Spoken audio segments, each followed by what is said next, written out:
Nonfiction. The seeding. Did humanity actually come from other planets?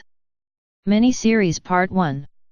Prepared for audio file 2016. Introduction into a new chapter.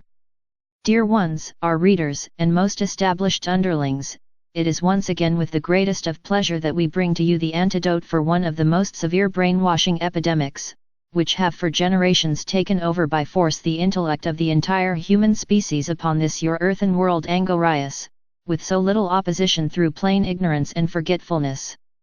Therein shall we immediately get right down to brass tacks, so to speak, and give back to you the races of this earth, the history of your very beginnings upon this once new earth which you now and have for countless centuries, called home.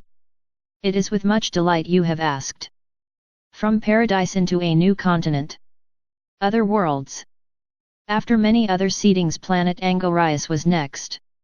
A lot of new stories and new histories were made up and fed to the peoples, the races, in place of the actual accounts.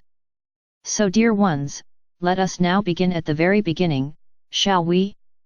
Good. Here is where you the races began.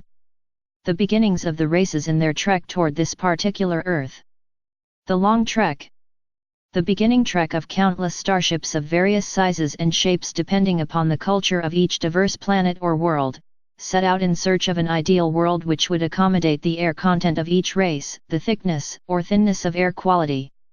Some went to the mountains, those races which peoples were designed to breathe thin air, and the grasslands and forests for those whose ideal condition best allowed them to breathe thicker air.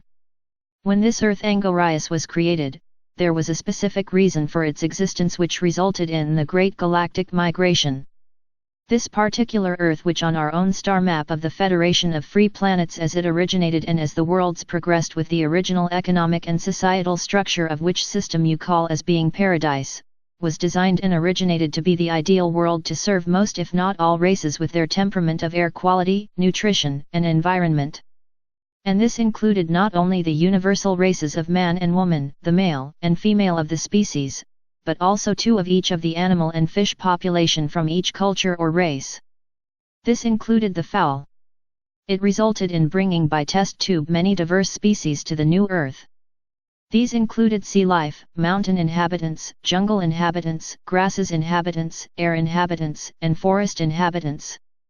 So each of the cultures of each race upon each world collected two sets of creatures from each mountainous region, two pair of each diverse sea inhabitant, two pair of each diverse inhabitant from each diverse jungle region, two pair of the animal inhabitants from each grassland region, two pair of creatures from each diverse forested region, and two pair of each creature from each local of prairie sky, mountain sky, as well as each forested sky region. This was a great feat or task, and it took many years of your understanding in order to prepare the exact and perfect DNA quality structure without inhibitors or extracts of free radical, enzymes, the scavengers which would concur the impairing aging processes. Continued in Part 2. Euthrania Sela Sentana-Ries Cortez, a representative of the Federation of Free Planetary World Nation. We offer these audio files as a free gift under the Creative Fair Use copyright rules. The text in spoken words may therefore be freely copied, distributed, and stored in any electronic format, provided no text is altered, and the authors' names are not removed from quotations of any length. All commercial copyrights are reserved by the publisher.